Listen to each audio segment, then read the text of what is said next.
Bienvenidos a 360 grados, una visión global de la noticia, un espacio para debatir sobre todo lo que sucede en Colombia y en el mundo. Iniciaremos hoy hablando de la controversia que ha creado la visita del líder de la oposición venezolana, Enrique Capriles, a Colombia, especialmente su reunión a puerta cerrada con el presidente Juan Manuel Santos, que fue considerada por líderes chavistas como una verdadera bomba. El presidente del Parlamento venezolano, Diosdado Cabello, calificó este miércoles como una agresión a Venezuela la decisión del presidente Santos de recibir en privado a Capriles, a quien considera un asesino fascista. A su vez, el canciller Elías Jagua dice que desde Bogotá hay un plan de conspiración contra Venezuela. La pregunta es si se romperán nuevamente las relaciones con el chavismo. ¿Qué pasará con el proceso de paz? Todos esos puntos los vamos a debatir esta noche en 360. Y nuestro segundo tema de debate será lo que está pasando en el Congreso con la ley estatutaria que regula la ampliación del fuero militar. Llegó la hora de la verdad para el fuero penal militar en Colombia, que según el gobierno brindará seguridad jurídica a los miembros de la fuerza pública que sean investigados por actos del servicio. Sin embargo, para otros sectores es solo impunidad. ¿Qué pasará en realidad con el fuero penal militar en Colombia? Tema de debate en 360 y no se muevan, que ya en segundos le damos la bienvenida a nuestros invitados. Un televisor que puedes controlar con tus movimientos y tu voz. Canal 2. Y que se ajusta a lo que estás viendo. Nuevo Samsung Smart TV, la más avanzada experiencia en televisión.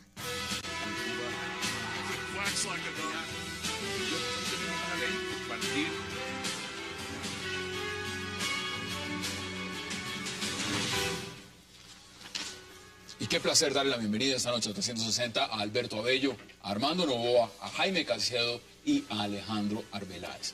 Caballeros, qué placer y gracias de verdad por aceptar esta invitación el día de hoy. Buenas noches. Alejandro, bienvenido. Pues, Hassan, muchas gracias a los televidentes y a nuestros contertulios. Espero que pasemos una hora entretenida de discusión con Vamos a argumentos. pasar una hora deliciosa y con estos temas mejor. Mire, Enrique Capriles en Bogotá dijo desde Venezuela, por supuesto el presidente Maduro y toda la cúpula chavista, que venía a reunirse con un personaje oscuro. Eso fue lo que dijeron. Pues se reunió fue con el presidente Santos. ¿Cómo ve usted lo que ha significado? Porque veamos de las declaraciones, que es importante ver las declaraciones y empezamos a hacer el debate. El llamado de alerta, porque esa visita del asesino fascista Capriles a Colombia, con seguridad va a traer consecuencias graves para el pueblo de Venezuela. No es una visita de cortesía, no es una visita de turismo, es una visita a recibir instrucciones de JJ Rendón y del narcotráfico de Uribe para atacar al pueblo de Venezuela. Condenamos estos hechos y ojalá el señor Capriles venga aquí a gobernar su estado, que está ausente hace muchísimo tiempo, y ojalá estos gobiernos que dicen ser amigos de Venezuela verdaderamente den muestras de amistad. Dice que es un fascista, al expresidente Uribe le dice narcoparaco. Es decir, ese señor es el presidente de la Asamblea Nacional de Venezuela. Eso no es cualquier personaje, es alguien muy importante dentro del chavismo. ¿Cómo ve usted las declaraciones? Hágame el favor, no es que sea un personaje importante dentro del chavismo, es un personaje que representa la institucionalidad de Venezuela. Y cuando el presidente de la Asamblea Nacional, el equivalente a nuestro Congreso, se refiere por un lado a un expresidente de la República de Colombia como narcoparaco y se refiere al líder de la oposición, en este caso el señor Capriles, como un personaje fascista, imagínense qué se puede esperar de la democracia venezolana. Eso causa tristeza por la democracia venezolana y preocupación por la democracia latinoamericana, porque significa que no hay respeto, por un lado, a la oposición. En este caso, el señor Capriles simplemente está pidiendo que se haga un conteo de votos para saber quién efectivamente ganó las elecciones, y no hay respeto por lo que es la Carta Democrática Interamericana, un instrumento de la OEA, donde lo que se pregona es la protección de la democracia en todo el continente. Entonces, cuando se habla de un país hermano, en este caso refiriéndose a Colombia, cuando el presidente de la Asamblea Nacional se refiere a un expresidente como un narcoparaco y se refiere a un jefe de la oposición como una persona fascista, imagínese dónde está la democracia y cuál es el nivel de ese debate. Jaime, ¿cómo ve el encuentro usted? ¿Cómo analiza usted el encuentro entre el presidente Santos y Enrique Capriles y lo que esto ha significado para el chavismo? Yo lo considero inoportuno, y lo considero un gran error político del presidente Santos. Capriles es indudablemente el jefe de la oposición en Venezuela, pero un jefe de la oposición que no reconoce la institucionalidad venezolana vigente, que Santos había reconocido en Lima, en la reunión de UNASUR, cuando reconoció a Maduro, como que haya aceptado que haya una revisión de votos. Bueno, todo el mundo lo ha aceptado y se está haciendo la revisión. El único que no la acepta es el propio Capriles.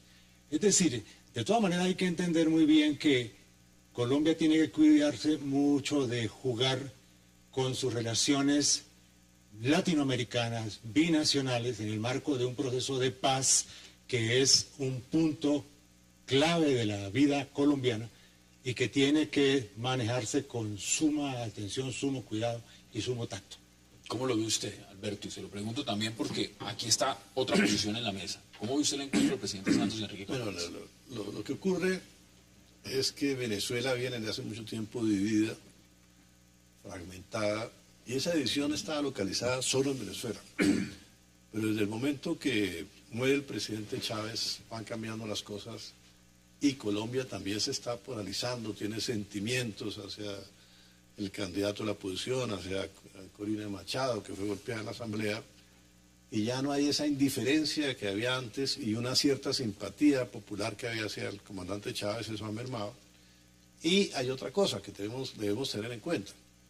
Siempre Colombia ha sido hospitalaria con líderes de Venezuela en la oposición. Aquí vino Rómulo Betancourt, Acción Democrática se funda en Barranquilla, aquí estuvo Carlos Andrés Pérez, han estado militares exilados. Entonces, es normal que se reciba una persona de la oposición y no debiera suscitar tanta reacción. ¿Eso no suena chantaje? Cuando uno escucha también las declaraciones de Diosdado Cabello, y vamos a escuchar también pero las del canciller. No son sorpresivas porque si uno oye todo lo que han dicho en la Asamblea, sigue ese mismo lenguaje agresivo y hay golpes, hay todo esto. Entonces, más bien nosotros lo que queremos contribuir desde Colombia es a que haya algo de armonía. Desde luego, en cuanto a la referencia de lo que se dijo en Lima, parcialmente tienes razón, pero en derecho constitucional y en cualquier organización política, primero se escruta y después se acepta quién es el presidente. Entonces aquí invertimos los términos y ese fue un error, porque por ejemplo, si hubieran dicho que era Maduro, no había problema, era Maduro. Pero no se ha hecho ni siquiera hoy el reconteo que era el compromiso de Lima. Entonces yo creo que eso cambió la situación también. Pero lo que dice Jaime también es muy cierto, es decir, todos lo apoyaron, todos lo reconocieron. ¿Cómo lo ve usted mirándolo en perspectiva, Armando? Porque las declaraciones son las siguientes. Lo que acaba de hacer el presidente Santos es soltar una bomba en las relaciones bilaterales con Venezuela. Eso dijo Diosdado Cabello. ¿Cómo lo analiza usted? ¿Se vio el presidente recibir o no a Enrique Capriles? Bueno, yo empezaría por decir que desafortunadamente este episodio parece que está marcando un cambio de rumbo en las buenas relaciones entre el gobierno colombiano y el gobierno venezolano, que con tanta dificultad logró reconstruir el presidente Santos. Yo, por supuesto, soy partidario de que hay una relación entre jefes de Estado amistosa, cordial, y en ese orden de ideas me pregunto cuáles fueron las razones que tuvo el presidente Santos para recibir a el jefe de la oposición, el señor Capriles. Entiendo que pues hay unas sutilezas que vale la pena tener en cuenta, que hacen al temperamento del presidente Santos. En primer lugar, no fue una visita oficial, fue una visita en su casa privada. En segundo lugar, en el Congreso de la República se anunció que iba a intervenir en la plenaria de la Cámara de Representantes y no lo hizo. Eso desde el punto de vista del lenguaje diplomático tiene una significación. El presidente Santos lo recibió, pero no le dio un tratamiento institucional de jefe de la oposición.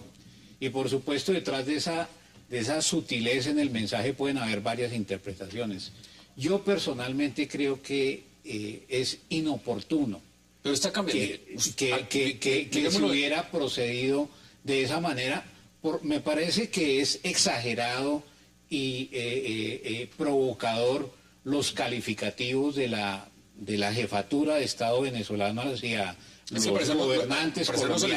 No se lo imaginaban. Pero igualmente me parece que es muy inoportuno que se interprete la visita del señor Capriles como un alinderamiento del Estado y de las instituciones colombianas con la oposición venezolana. Eso lo están haciendo desde el alto gobierno en Venezuela. Veamos declaraciones de qué dijo el presidente del Congreso del Senado en Colombia, Roy Barreras. No hay que trasladar la pugnacidad interna a las relaciones internacionales. Y así como nosotros respetuosamente no interferimos en esas dinámicas políticas, no podemos hacerlo, no debemos hacerlo, lo propio esperamos de las instituciones venezolanas. Creo que está muy claro que la institucionalidad colombiana, el presidente Juan Manuel Santos, todo su gobierno y también la institucionalidad congresional nuestra, respeta las decisiones venezolanas, respeta las decisiones institucionales del presidente Nicolás Maduro y por supuesto lo que esperamos es esa misma reciprocidad. Aquí no podemos ser ingenuos. El presidente Santos juega sus cartas y las juega bien. Eso no es un tiro al aire. Si lo recibe es por una razón. Usted lo planteaba en alguna... Usted se hacía la pregunta. ¿Cuáles serían las razones? Yo le pregunto. Una de las razones puede ser que lo que está pasando en Venezuela es una crisis tan grave, y yo sencillamente pregunto, desabastecimiento, el tema profundo de lo que es el manejo económico, y el gran cuestionamiento que lo vimos con el audio de la revelación de Mario Silva, de la propia crisis y división dentro del chavismo, que algunos se preguntan, señor Maduro de pronto no aguanta. Y a nosotros, si esto no aguanta, nos tocará cambiar la posición de nuestras relaciones con Venezuela. ¿Eso es viable o no es viable? Pues Hassan, yo creo que con la visita del señor Capriles y el recibimiento por parte del presidente Santos en su casa privada, estoy de acuerdo con Armando, aquí los signos juegan un papel muy importante, pero el hecho es, el presidente Santos recibió al jefe de la oposición de Venezuela y primero está en todo su derecho.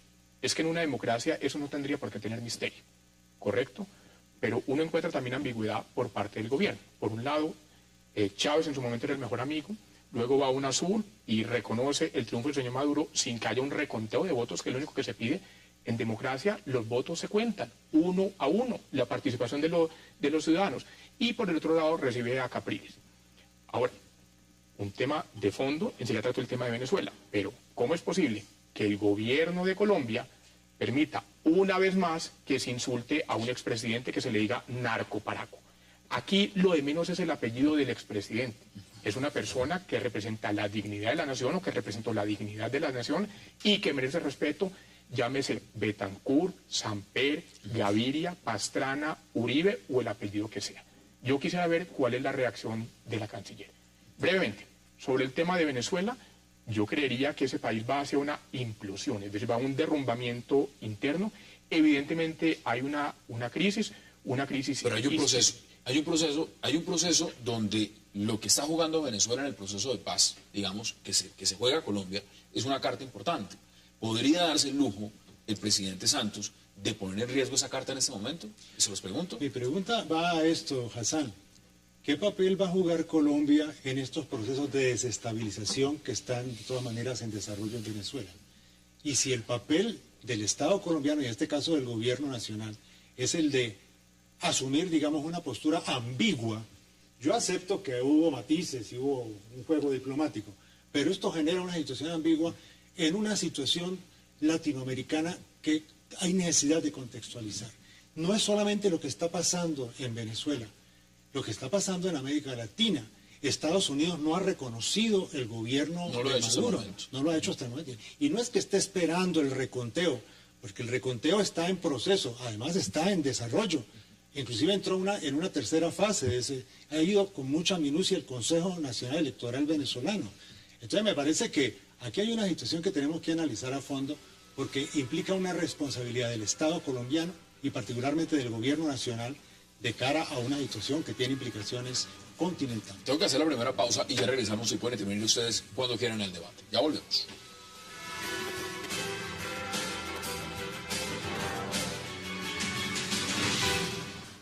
Al Congreso colombiano, no dejen a Venezuela sola, porque en Venezuela ocurren muchas cosas y nosotros estamos dando nuestra lucha allí, pero es muy importante el acompañamiento de nuestros hermanos.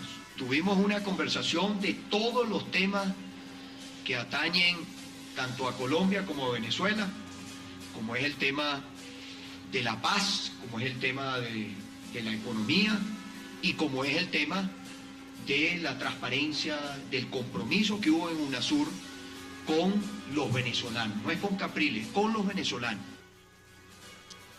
Regresamos a 360, eso dijo Enrique Capriles. Les voy a agregar lo que dijo también Elías Howell, ahorita lo vamos a ver más adelante.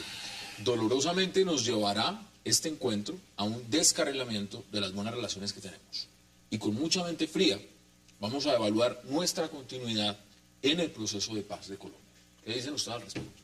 Eso es el canciller de Venezuela. Yo diría que el presidente Santos pues ha jugado sus cartas para, sobre todo la jugó con el comandante Chávez y la ha jugado con el resto de países de Latinoamérica que están a mano de la izquierda, pero quizás él está pensando de repente en una especie de arbitraje entre esas dos fuerzas, es decir, no romper el diálogo con la oposición, no imitar al presidente de la Asamblea, no imitar a Maduro, sino utilizar una política un poco dúctil, diplomática, pero desde luego por la tensión que hay en Venezuela tan grande, un país tan dividido, pues esto lo que produce es un choque. Y estoy de acuerdo también, cuando se ataca a un expresidente de la República desde cualquier parte, hay que rodearlo y hay que defender ese hay quienes dicen que no. Ahora, Hassan, en mi caso pienso pues que es sí. que estoy viendo los mensajes que hay y veo que el presidente Uribe no tardó en responder con unas palabras algo parecidas. Dijo, es una respuesta obvia de un gobierno dictatorial. Bueno, hay un debate muy fuerte sobre los resultados de las elecciones. La legitimidad, todo el problema es la legitimidad. Pues, ha perdido legitimidad, por supuesto, pero la mitad del país votó por el presidente Maduro, digamos. Y hasta que no haya una institución venezolana que diga lo contrario, quién votó y quién no votó. Ese es el presidente. Entonces yo creo que Colombia lo reconoció. a nivel de jefes de Estado, la pregunta que yo me hago es cuál es el cálculo del presidente Santos para abrir esa ventana de crítica.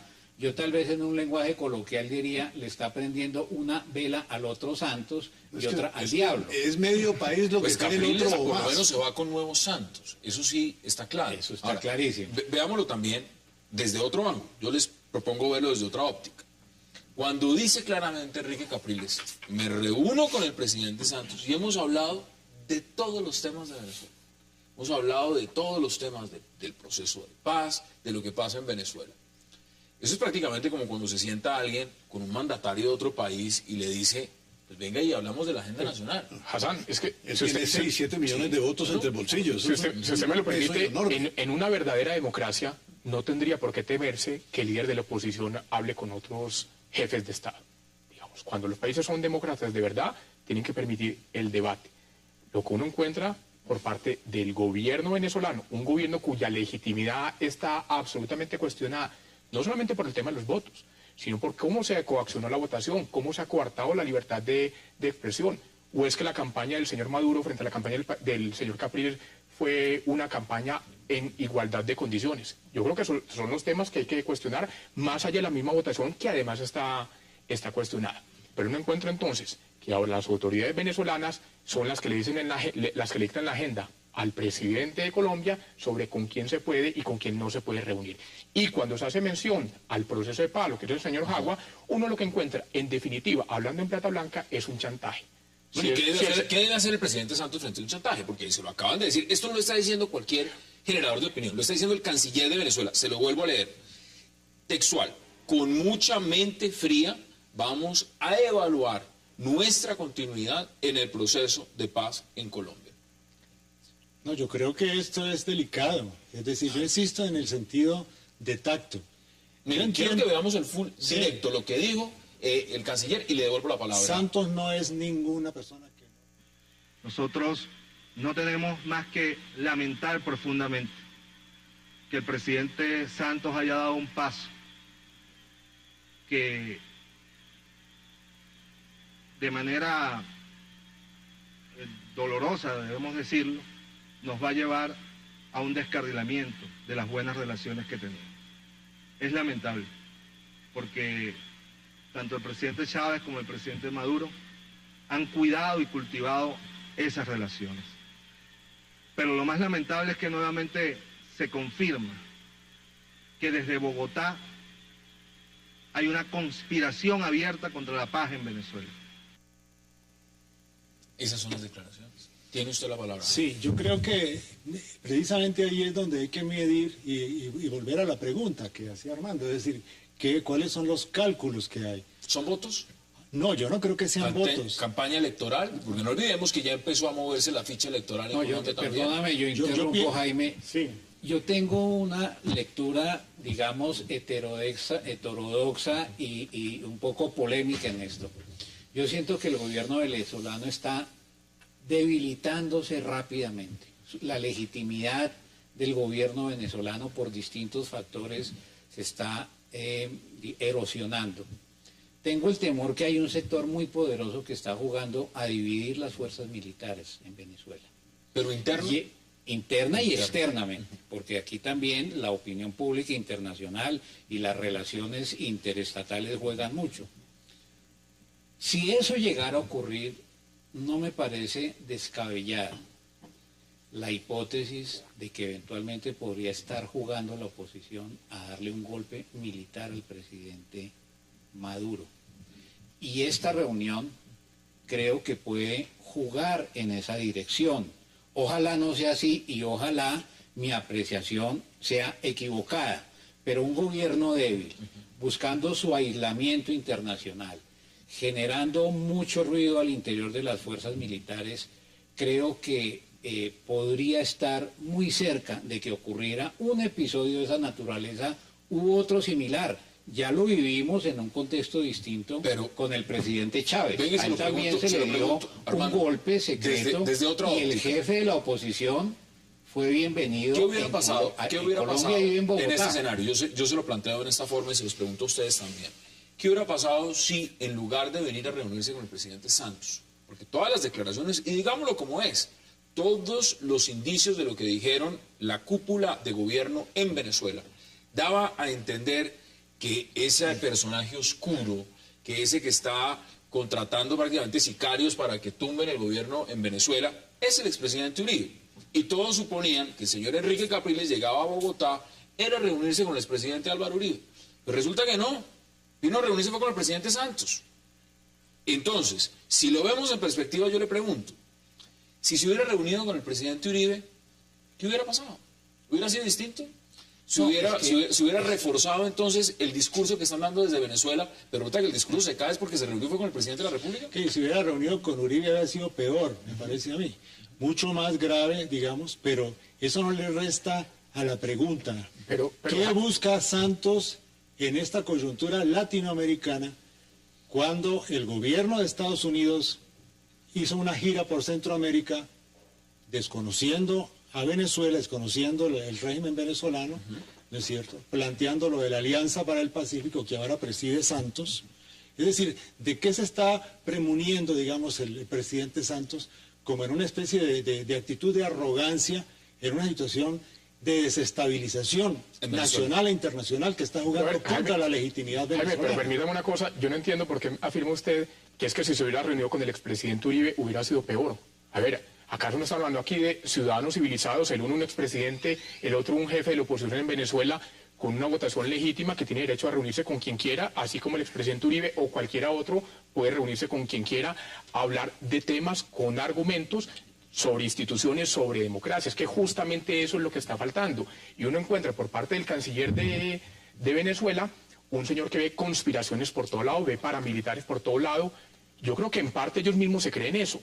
Pero el tema de fondo es, Venezuela tiene una crisis institucional y social profunda, desabastecimientos, en una democracia pleno siglo XXI, globalización, y esta gente buscando por todo el continente cómo comprar papel higiénico. Eso demuestra la podredumbre de es cierto, que hay una crisis allí, digamos, económica. Creo que todos hemos visto televisión. Armando, si me permite, es que justamente esa crisis... Déjeme termino la idea. Simplemente ven conspiraciones por todo lado y aprovechan esas conspiraciones para tapar su propia mediocridad. Una mediocridad donde han dejado de lado una bonanza petrolera. Hoy Venezuela, luego de 12 años de chavismo, es un país 14. Más violento, más inseguro, más inequitativo socialmente, más radicalizado, con menos institucionalidad, y tratan de tapar todos sus problemas con el señor Uribe. un expresidente que para ellos es oscuro, pero para Colombia fue la verdadera luz del país. Pues es que yo creo que debemos diferenciar los niveles del análisis sobre el tema. Estamos discutiendo el significado de que el presidente Santos hubiera recibido al jefe de la oposición en la Casa de Nariño y que al mismo tiempo hubiera sido recibido por los presidentes del Congreso. El otro tema, dejémoslo de lado porque, digamos, hay una discusión muy larga. Yo, por ejemplo, le podría decir que Naciones Unidas ha calificado la política social venezolana como la más exitosa de América Latina. No voy a entrar en el detalle Claro, de ¿no? cómo califica eso y debate. falta papel Claro. higiénico. No, aquí el tema es desde el Ministro, punto de vista de la que comían geopolítica. demasiado últimamente. Desde el punto de vista de la geopolítica, ¿qué significa esto? Porque esto no es un episodio doméstico de que el presidente Santos se reúne con el jefe de la Eso es una oposición casualidad, eso es una casualidad, eso una está semana planificado. después de la instalación de la Alianza Pacífico. Yo creo que esto tiene un significado, digamos, que hay que mirar desapasionadamente más allá de los titulares. Pónganmelo ustedes Y me daría por bien servido si logro irme de este debate con una respuesta que me ofrezca algunos elementos de claridad. Pero eso Pero hay una cosa, mira, no está clara todo. hay una cosa muy clara. El gobierno está débil, problemas de ilegitimidad, no han hecho el reconteo, se perdieron unas actas, todo eso queda grandes dudas. Entonces, ¿qué pasa? Capriles tuvo la mitad o más de los votos, eso se sabrá si hay un reconteo. Y el gobierno necesita hacer un núcleo importante de gente que se le fue, que era antichavista. Está intentando el nacionalismo. Entonces, por eso viene el ataque a Uribe y hoy un ataque frontal a Santos, porque lo que vemos es un ataque frontal a Santos. Yo lo llamaría un chantaje a Santos, Sí, doctor o Alberto. chantaje, como Están quieras. diciendo prácticamente que se levanta, Pero ¿qué es lo que apoyo se ocurre? lo quitarían Para al tratar proceso. de aglutinar a una gente en ese momento con la cuesta colombiana y tal, eso es lo que están buscando, es elemental. Bueno, ahora yo les pido en este tramo, que tenemos que empezar a concluir rápidamente, que cada uno me diga en unos máximo 30 segundos, ¿dónde ven las perspectivas de lo que va a pasar? Aquí acaba de pasar un detonante. El señor Diosdado Cabello dijo que es una bomba. Vamos a ver qué dice el presidente Santos, la canciller colombiana. Hasta el momento yo he leído durante todo el día varios comunicados, medios de prensa. No he visto el primero de la canciller colombiana. Tendrá que ir a Caracas. No, en algún momento tendrá que salir. Yo no sé si está haciendo la maleta ahorita o no sé qué estará Debe pasando, estar en eso, pero debe algo estar en tendrá eso. que hacer. ¿Cómo ve usted la perspectiva? ¿Qué cree usted que pueda pasar de aquí en adelante? No, yo creo que aquí en sana lógica tiene que haber una explicación, seguramente la van a pedir, etcétera, etcétera, pero tiene que haber una recomposición de las relaciones con Venezuela en la coyuntura actual y en la perspectiva del proceso de paz en Colombia.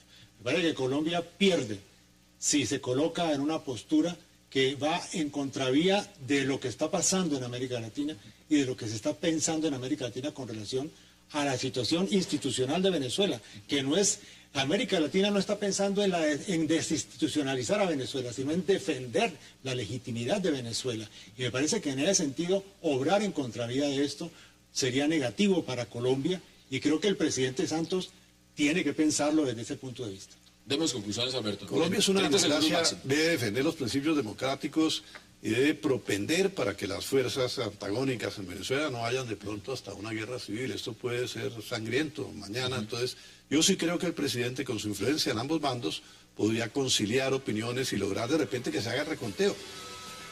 Conclusiones, 20 segundos. Yo para creo- que Armando también pueda concluir. Creo que una vez más no pasa nada. Este gobierno, me refiero al gobierno Santos, es un gobierno ambiguo, otros lo llaman es un gobierno jugador de póker. La tristeza es que un país no se gobierna jugando póker, sino haciendo respetar las instituciones y los principios democráticos. Entonces, hoy recibe el señor Capriles, con lo cual queda bien con el señor Capriles. Mañana el gobierno Santos hará algún coqueteo al señor Maduro, con lo cual quedará bien con el señor Maduro. Y así seguiremos. La canciller no irá ni mu y Venezuela seguirá condicionando los diálogos en La Habana. Aquí me están diciendo que es posible que la canciller, no lo he visto, lo estoy verificando, ya haya confirmado ir a Venezuela. Lo estoy confirmando, no lo sé usted. ¿Cuáles son sus Yo conclusiones? 20 segundos. Armando. esperaría que esta decisión del presidente Santos no obedezca a una respuesta a las presiones domésticas de parte de un sector de la opinión pública para que reciba a la oposición y le dé un reconocimiento político. Y esperaría que se restablecieran rápidamente los lazos con la diplomacia venezolana. Yo le doy la mayor relevancia a la presencia del gobierno venezolano en la mesa de La Habana como se la ve al gobierno noruego y a los países que están acompañando ese proceso. Ahí están los puntos. Vamos a la pausa porque regreso. Vamos a hablar de otro debate, el tema del fuero militar en Colombia. No se vayan, ya regresamos.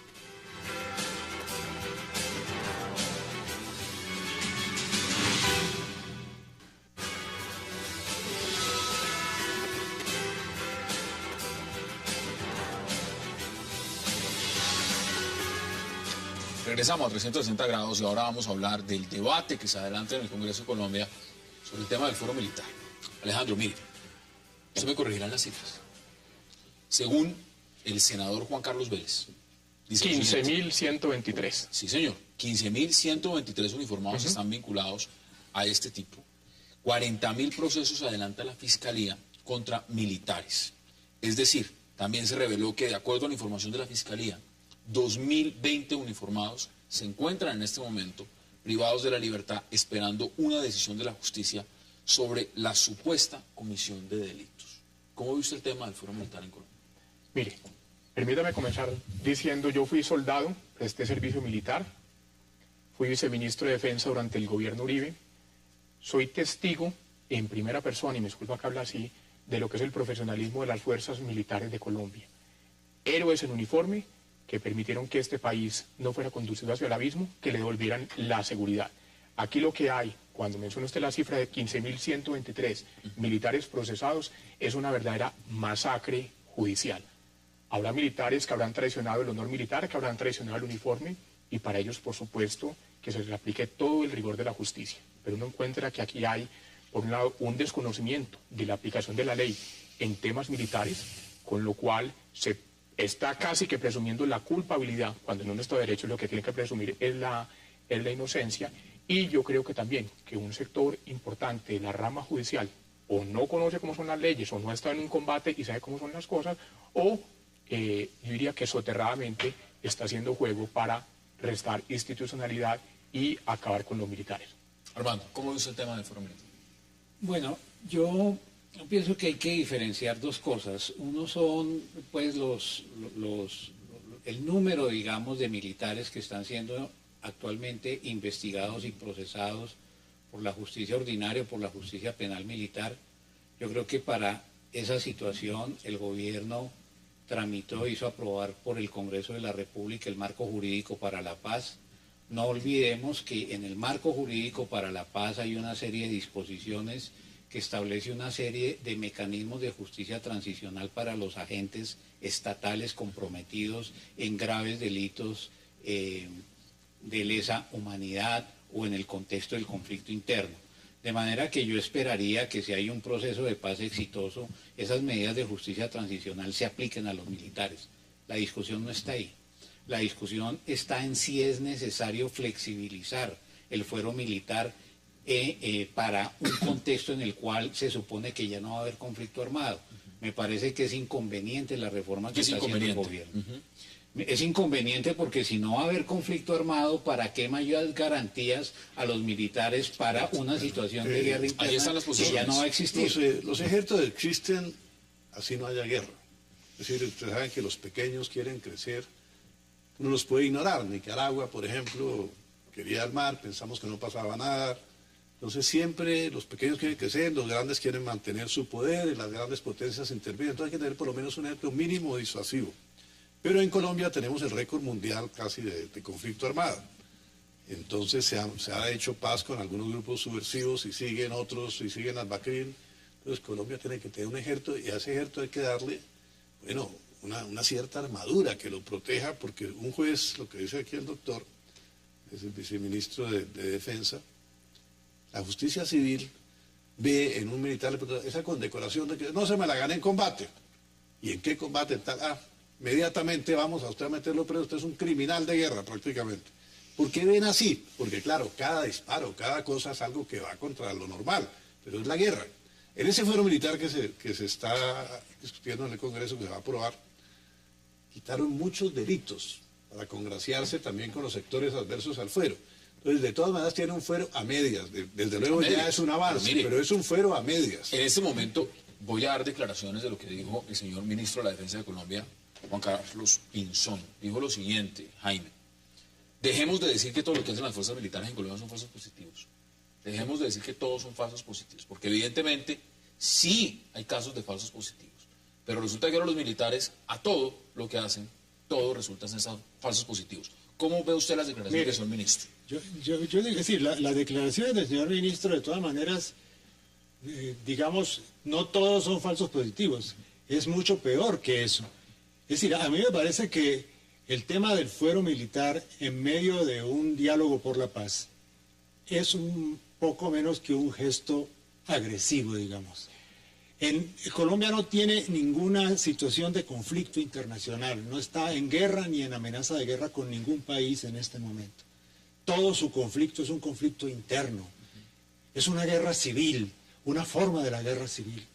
Y entonces cuando se juzga la actitud y el papel del personal militar, que son funcionarios públicos, pagados con los impuestos que todos pagamos, ¿no es cierto?, con relación a la para que defiendan la sociedad, se les paga para que eso. Defiendan la sociedad y para que defiendan la integridad y las libertades y los derechos de todos los ciudadanos. Claro, Jaime, es que justamente eso es lo que están haciendo. Los derechos de los ciudadanos. No, pero es que usted no puede ver violaciones de derechos humanos en donde hay un uniforme camuflado. De derechos humanos en donde las fuerzas militares, los asesinatos, la criminalidad contra la Unión Patriótica y el genocidio contra la Unión Patriótica, donde hay unas responsabilidades muy grandes que tienen que juzgarse en algún momento. Este tema del fuero militar afecta seriamente el sentido de la impunidad y en ese sentido me parece que las críticas que se han hecho son absolutamente válidas y tienen sentido para el futuro de lo que puede pasar en el marco de un proceso de paz. En su argumentación quiero que veamos, porque está muy acorde lo que está diciendo el congresista Guillermo Rivera en Colombia. Veamos las declaraciones y le doy la palabra a señor Peláez. He propuesto eliminar el artículo 33 del proyecto de ley de fuero penal militar porque rompe la teoría de la autoría mediata o tesis del hombre de atrás. ¿Cómo ve usted la argumentación de Jaime? A ver, a Jaime Quesedo, a quien respeto mucho, y me encanta que en una democracia podemos estar discutiendo en un estudio de televisión en compañía de ustedes, amigos televidentes. A ver, primero, aquí no hay una guerra civil. Aquí no hay una facción de la sociedad enfrente a otra facción de la sociedad. Aquí hay 8.000 sinvergüenzas, narcoterroristas que se han dedicado a maltratar al pueblo colombiano, que han acabado con el campo y ahora nos quieren poner las condiciones. Y en esas condiciones no se puede tolerar entonces, ni más faltaba, que a los héroes de la patria, a nuestros 350.000 miembros de las fuerzas militares que han salvado este país, que han permitido reducir el homicidio en un 46%, reducir los ataques terroristas en un 71%, reducir los secuestros en un 90%, ahora no les podemos poner una coraza, de acuerdo al derecho internacional, por supuesto, para que ellos puedan cumplir con garantías jurídicas su labor. No puede ser que donde se vea un uniforme camuflado de la institucionalidad de nuestros ejércitos de tierra, mar y aire, sea un violador de derechos humanos. Donde hay un soldado, donde hay un policía, está la fuerza pública defendiendo la institucionalidad de la nación. Esa gente merece primero nuestro reconocimiento, nuestro aprecio, nuestro apoyo y brindarles todas las garantías jurídicas para que ellos puedan, de acuerdo al marco constitucional, como corresponde al Estado de Derecho, defender a todos los colombianos. Usted pone sobre el tapete y se lo quiero también yo quisiera hacer un comentario sobre eso. Yo estoy de acuerdo con buena parte de lo que usted dice, pero digamos la legitimidad de las fuerzas militares depende de que respeten la propia institucionalidad. Porque el hecho de tener un uniforme no significa que eso habilita al militar a cometer todo tipo de desafueros. El ciudadano de a pie necesita tener certeza de que las instituciones de control hacia las fuerzas militares son imparciales, están por fuera de las presiones de los propios militares y que pueden ser eficaces en sus decisiones, porque militares en una situación de conflicto interno sin controles dan lugar a que haya una arbitrariedad institucional. Armando, por eso justamente el fuero, para que esté reglamentado. Perdóneme, yo termino mi argumento. El peor enemigo de la legitimidad de las fuerzas militares es hacer reformas para levantar los controles institucionales. Aquí lo que se está haciendo, Armando, es reglamentar los controles institucionales de las Fuerzas Armadas. Y creo que en buena parte, tanto la reforma constitucional como esta ley estatutaria no van en esa dirección. Mire, y lo que déjame con un comentario final. Mira. Tengo la impresión que con la decisión de la Corte Constitucional que vendrá posteriormente, se trata de una ley estatutaria, muchas de las iniciativas que quedaron planteadas van a ser recortadas por la decisión de la Corte y seguramente el debate será otro. Mire, pero en este momento creo que ese proyecto, a pesar de los cambios, va en la dirección incorrecta. Tengo que ir a la pausa y le doy la palabra de inmediato apenas entremos, Alberto. Hagamos la pausa y ya regresamos en 310.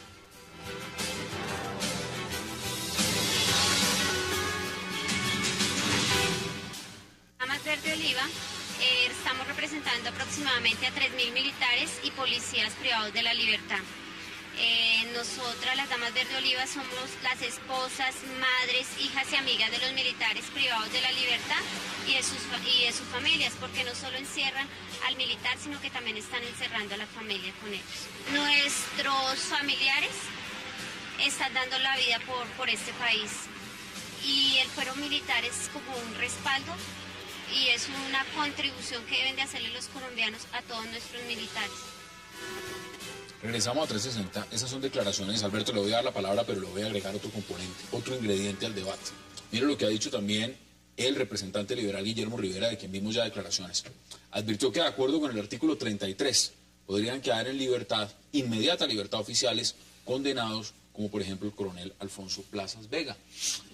Aquí hay varios elementos. ¿Cómo ve usted? Mira, te voy a decir, hace poco estuve en una primera comunión, dirán que no tiene nada que ver con esto.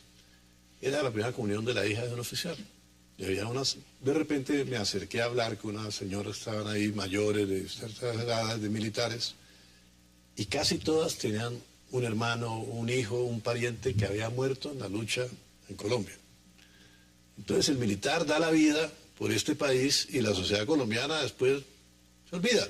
O les quitan el fuero militar que pasó en el gobierno pasado, quizás por congraciarse con la sociedad internacional, perdieron el fuero y después el ministro Silva demandó que se les había devuelto y ahora otra vez se vuelve al fuero militar, pero a mí me parece que se quedó corto. Los militares deben ser juzgados por militares. En Argentina, varias juntas militares y generales terminaron presos. ¿Y quién los juzgó? Los mismos militares. Con excepción de los que han cometido delitos absolutamente aberrantes fuera del servicio. Por eso es tan importante que los tribunales militares sean garantía de imparcialidad. Claro, tienen que darlas. Pero es que las críticas suelen ser más severos que los civiles. Que han habido de los organismos internacionales de derechos humanos van en la dirección de que esos tribunales militares precisamente son instrumentos de impunidad y no de administración. Pero el coronel Plaza es un prisionero político. Una persona que defendió el Palacio de Justicia y está detenido, es un prisionero político, tiene que salir de ahí. Perdóneme, por eso estoy diciendo, para lo del Palacio de Justicia está el marco jurídico para la paz. Ahí hay una serie de normas que se van a aplicar a los miembros activos de las fuerzas militares que actualmente están siendo investigados y juzgados, para los agentes estatales. Yo esperaría que en el escenario de ese marco se resolviera el tema. La discusión es la siguiente: ¿qué justifica que hacia adelante se flexibilicen los controles penales y disciplinarios para Armando, tenemos las Baraquín, tenemos toda clase de movimientos subversivos que siguen ahí. Vamos al proyecto de ley estatutaria. Justamente el proyecto lo que aporta es que la justicia penal militar, que los oficiales de la justicia penal militar estén separados de la cadena de mando ordinaria del sistema militar. Entonces, eso da mayores garantías y ha sido una petición de organismos internacionales. Es que es elemental. Con esa petición. Es decir, si un coronel que es juez, pero permítame termino, si un coronel que es juez penal militar está juzgando a una persona que no esté juzgada volver a meter a los militares en los tribunales que juzgan a los militares. La Constitución del 91 había prohibido la posibilidad de que militares en servicio activo o retirados hicieran parte de esos tribunales. De los temas militares solo conocen los militares. Entonces, cuando se está en un combate, quienes conocen y saben lo que es estar en un combate son justamente los militares. Si esos militares además se les da una formación jurídica, se van a la justicia penal militar y son independientes de la cadena de mando, pues tendrán mayores garantías. Y el proyecto de ley estatutaria además avanza en un tema fundamental, Armando, y justamente lo que se, pero déjeme termino, justamente lo que permite el proyecto de ley es dar mayores garantías. La justicia penal militar juzga delitos en uso del servicio, delitos de carácter militar. Justamente, expresamente, este proyecto de ley estatutaria separa desplazamiento forzado, genocidio, tortura, homicidio en persona protegida. Esos delitos cometidos por militares tienen que ser juzgados en la justicia ordinaria. El diablo está en los detalles. Por ejemplo, hay una figura que no se modificó en los cambios que se introdujeron en el día de ayer en el Congreso, que se llama el error insalvable. Por ejemplo, ese tipo de mecanismos habilitan para que eventualmente algunos militares comprometidos en delitos de lesa humanidad, al amparo de esa figura, queden exonerados de responsabilidad. Es cierto que en el trámite de la ley hubo una serie de cambios que lo mejoraron, pero es que aquí este tipo de errores o de silencios pueden echar para atrás los avances que se logren en el debate en el Congreso. Ahora, un punto porque empezamos a concluir. Nos quedan pocos minutos. ¿Cómo ve usted lo que significa la definición de objetivo militar? Porque ahí hay uno de los temas sobre los cuales este debate en el Congreso ha generado mucha incertidumbre. ¿Cómo lo ve usted? El concepto de blanco legítimo que se introduce aquí, naturalmente porque esto es una legislación para la guerra, ¿no es cierto? Que no tenemos una guerra exterior, es una guerra interna y sigue existiendo porque continúa inclusive en medio del diálogo la guerra. Esto implica necesariamente que se deberían tomar todas las precauciones que el derecho internacional humanitario establece para establecer un tipo de blanco legítimo, salvaguardando fundamentalmente a la población civil. Por lo tanto, la consideración de daños colaterales que están planteados en la ley como algo permisible, ¿no es cierto?, y que no representarían una responsabilidad para quien da órdenes que pueden afectar a población civil, no, me parece que va absolutamente en contradicción con toda posibilidad de que pueda quedar libre de impunidad esto. ¿Qué contesta usted en 30 segundos? Porque ya se nos acaba el tiempo y quiero sus conclusiones. El proyecto de ley estatutaria que está cursando primer debate con mensaje de urgencia en el Congreso de la República, en la institución donde se deben discutir este tipo de temas, justamente lo que hace es separar a la justicia penal de la línea de mando, con lo cual da mayores garantías, separar esos crímenes de lesa humanidad, esos crímenes de genocidio, desplazamiento forzado, etcétera, etcétera, para que sean juzgados por tribunales civiles. Y en definitiva, lo que pretende es incorporar la normativa internacional, los acuerdos y convenios relativos al derecho internacional humanitario a la normativa interna. Eso es justamente dar garantías. A los militares los tenemos que proteger dentro del Estado de Derecho. Conclusiones en 30 segundos. No, yo creo que es un proyecto inconveniente, creo que le hace daño a las fuerzas militares, creo que la institucionalización de las fuerzas militares va por la vía de fortalecer los controles externos y de buscar un escenario adecuado para el posconflicto. Déjeme decir una cosa, en el posconflicto debíamos tener unas fuerzas militares para proteger a la civilidad, no para proyectar sin tener claro para dónde va eso, un conflicto armado que está en ciernes de que se termine. Colombia tiene el 70% del territorio sin infraestructura, selvas, lugares donde no hay control del Estado desde hace muchos años, y los únicos que van allá a tratar de mantener el orden son los militares. Hay que rodearlos. Y yo aspiro a que un día el pueblo colombiano salga a las calles a defender a sus militares, a sus soldados, a los héroes, a los que han muerto por la patria. Alberto Bello, gracias por aceptar la invitación. Alejandro Arbeláez también, Jaime Caicedo, por supuesto, y Armando Novoa, gracias por aceptar la invitación. A usted, gracias por acompañarnos. Nos vemos mañana de nuevo aquí para seguir debatiendo toda la agenda política de Colombia y del mundo. Hasta una próxima oportunidad.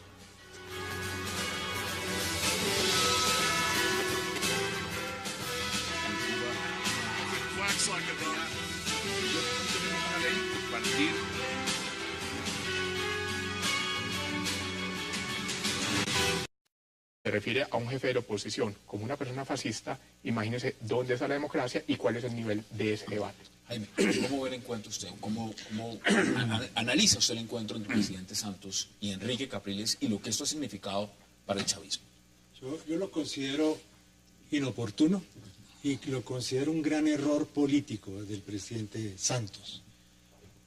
Capriles es indudablemente el jefe de la oposición en Venezuela, pero un jefe de la oposición que no reconoce la institucionalidad venezolana vigente, que Santos había reconocido en Lima, en la reunión de UNASUR, cuando reconoció a Maduro, como que haya aceptado que haya una revisión de votos, bueno, todo el mundo lo ha aceptado. y se está haciendo la revisión. El único que no la acepta es el propio Capriles. Es decir, de todas maneras hay que entender muy bien que Colombia tiene que cuidarse mucho de jugar con sus relaciones latinoamericanas, binacionales, en el marco de un proceso de paz que es un punto clave de la vida colombiana y que tiene que manejarse con suma atención. Ese señor es el presidente de la Asamblea Nacional de Venezuela. Eso no es cualquier personaje, es alguien muy importante dentro del chavismo. ¿Cómo ha visto las declaraciones? Hágame el favor, no es que sea un personaje importante dentro del chavismo, es un personaje que representa la institucionalidad de Venezuela. Y cuando el presidente de la Asamblea Nacional, el equivalente a nuestro Congreso, se refiere por un lado a un expresidente de la República de Colombia como narcoparaco y se refiere al líder de la oposición, en este caso el señor Capriles, como un personaje fascista, imagínense qué se puede esperar de la democracia venezolana. Eso causa tristeza por la democracia venezolana y preocupación por la democracia latinoamericana, porque significa que no hay respeto, por un lado, a la oposición. En este caso, el señor Capriles simplemente está pidiendo que se haga un conteo de votos para saber quién efectivamente ganó las elecciones, y no hay respeto por lo que es la Carta Democrática Interamericana, un instrumento de la OEA, donde lo que se pregona es la protección de la democracia en todo el continente. Entonces, cuando se habla de un país hermano, en este caso refiriéndose a Colombia, cuando el presidente de la Asamblea Nacional se refiere a un expresidente como un narcoparaco, y con estos temas, mejor. Mire, Enrique Capriles en Bogotá dijo desde Venezuela, por supuesto el presidente Maduro y toda la cúpula chavista, que venía a reunirse con un personaje oscuro. Eso fue lo que dijeron. Pues se reunió con el presidente Santos. ¿Cómo ve usted lo que ha significado? Porque veamos de las declaraciones, que es importante ver las declaraciones y empezamos a hacer el debate. El llamado de alerta, porque esa visita del asesino fascista Capriles a Colombia, con seguridad va a traer consecuencias graves para el pueblo de Venezuela.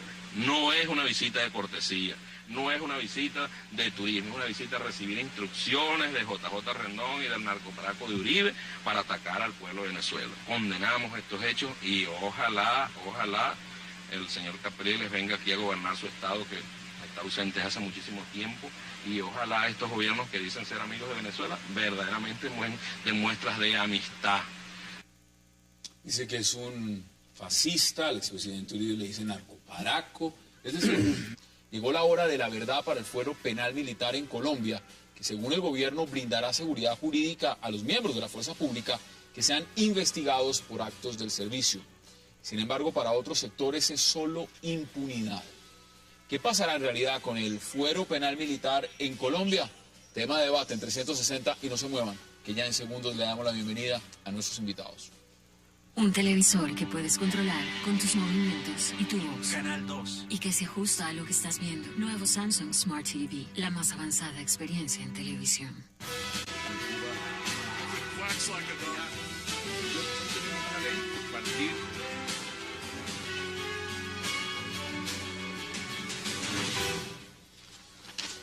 Y qué placer darle la bienvenida esta noche a 360 a Alberto Abello, a Armando Novoa, a Jaime Caicedo y a Alejandro Arbeláez.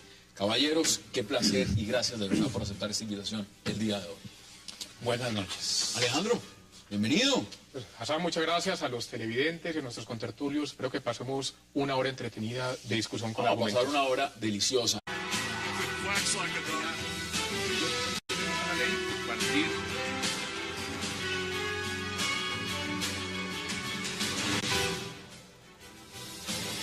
Bienvenidos a 360 grados, una visión global de la noticia, un espacio para debatir sobre todo lo que sucede en Colombia y en el mundo. Iniciaremos hoy hablando de la controversia que ha creado la visita del líder de la oposición venezolana, Enrique Capriles, a Colombia, especialmente su reunión a puerta cerrada con el presidente Juan Manuel Santos, que fue considerada por líderes chavistas como una verdadera bomba.